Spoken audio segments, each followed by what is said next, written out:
ዛሬ አኗኗራችን እኮ እቺን ዓለም ጥለናት የምንሄድ አይመስልም አይደል? ስንቱን ስናከማች፣ ስንቱን ስንበላ፣ ስንቱን ስንጠጣ፣ ስንቱን ስንመኝ፣ ስንቱን ለማድረግ ስንሮጥ ጥለናት እንደምንሄድ ራሱ አናስብም። ለዚህች ዓለም እንደክምላታለን።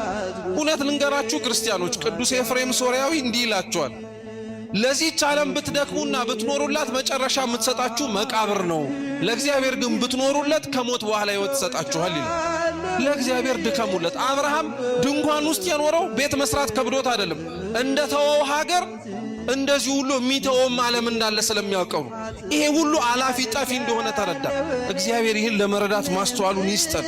ሁሉ ነገር ያልፋል ክርስቲያኖች፣ ሁሉም ምንም ነገር እዚች መሬት ላይ ጸንቶ የሚቀር ነገር አይኖረንም። ሁሉም ነገር ያልፋል። ከሁሉም ጋር እኛም አብረን እናልፋለን። እኛም ማለት ነው ራሳችን እንሞታለን፣ እንፈርሳለን፣ እንበሰብሳለን። ይሄ ተመካንበት አጊጠንበት የተዋብንበት ሰውነት በሙሉ አፈር ውስጥ ሳይገባ እኮ ሊከዳንም ጭምር ይችላል። ሁሉ ነገር ያልፋል፣ ምንም ጥርጥር የለውም።